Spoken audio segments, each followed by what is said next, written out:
Hello everyone and welcome to Security Readings, the evidence-based cybersecurity research group, security articles and books review channels for practitioners, scholars and other interested and curious listeners.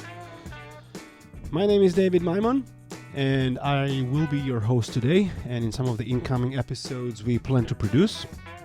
I'm a professor in Georgia State University and have been conducting cybercrime and cybersecurity research during the last 9 years or so. With the help of several colleagues, I intend to review relevant and interesting scientific research which was published around different cybersecurity topics and which, in our mind, could be relevant to both cybersecurity practitioners and cybersecurity scholars. So, we're very excited to go live with this series of short episodes, but before we'll dive into our actual episodes and the reason why we are doing what we do, we thought it would be great to give you some context regarding the necessity of this series of episodes and what we aim to talk about during our shows. And so, unfortunately, I'll have to talk about myself for a second to give this context, so bear with me. So I started conducting cybersecurity relevant research around 7 years ago, give or take, with criminology being the major area of study that I intended to contribute to. Conducting different types of studies and publishing mainly in criminological journals, I realized quite quickly that scholars from other fields, as well as security practitioners, had only limited exposure to the work I published.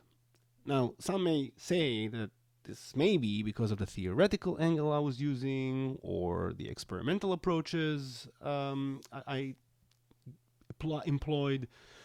Others could say that the methods we were using were too complicated.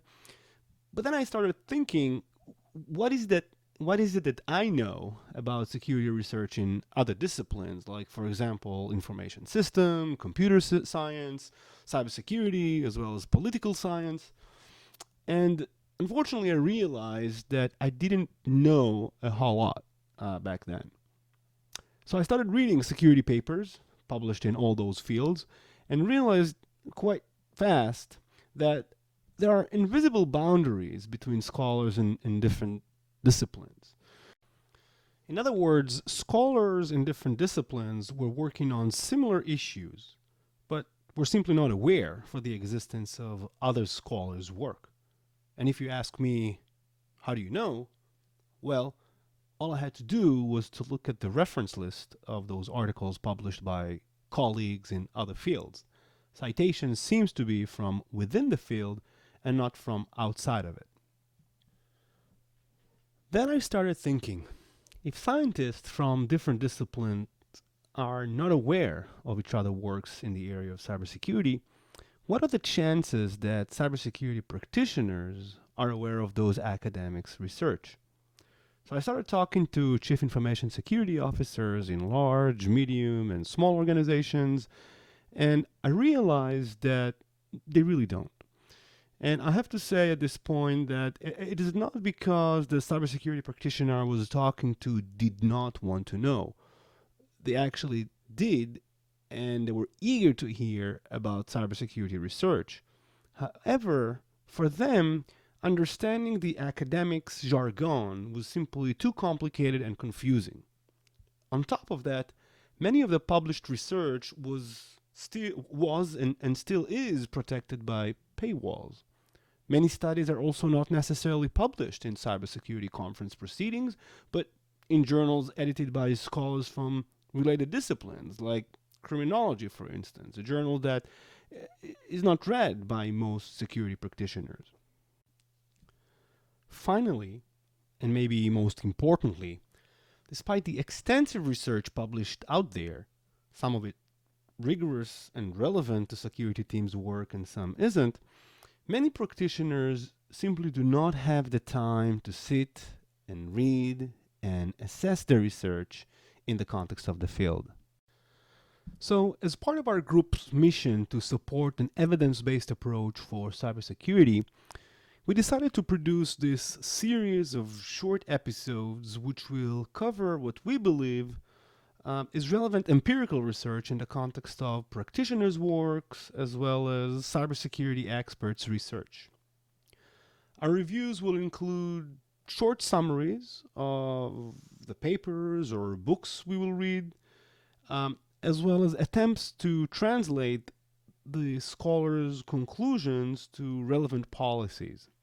Some of the episodes will include interviews with the scholars who conducted their research, and followed by the summaries, we will reflect upon the author's conclusion and assess whether the data used in the paper as well as the methodologies used by the scholars really make sense and justify adoption of the scholar's conclusions. Of course, we will review research conducted by our own team, but most of the time we will assess research conducted by scholars from many other academic institutions and from a wide range of academic disciplines. Importantly, though, we will review only objective scientific research which was not produced by security companies with invested interest in marketing and selling their products. So, in this sense, we will be very selective and apologize to our friends in the industry for not discussing their interesting research in our channel. Our goal in this series of episodes are threefolded. First, we would like to review papers presenting interesting evidence, digest the evidence, and present it in an easy and accessible way to our listeners in order for them to approach security decisions with better background around the topic or area they are interested in. Our second goal is to stimulate thinking among professionals about a range of security relevant topics and approaches. And finally, our last goal is to solicit feedback regarding needed research ideas, and collaboration opportunities with industry folks. So I think now, with this background, you can start downloading our episodes and educate yourself with findings reported in the most updated and cutting-edge cybersecurity research papers and books which we're able to find and review for you. We would love to get your feedback and responses to our episodes. Those could be posted on the EBCS Twitter and LinkedIn pages or sent directly to our email at ebcybersecurity@gsu.edu or directly to our website ebcs.gsu.edu. This is it for our first background episode. I would like to thank Jordan Howe for helping out putting together the content for this episode, and to Bianca Webb for editing this content. I was David Maimon, and until next time, goodbye and be safe out there.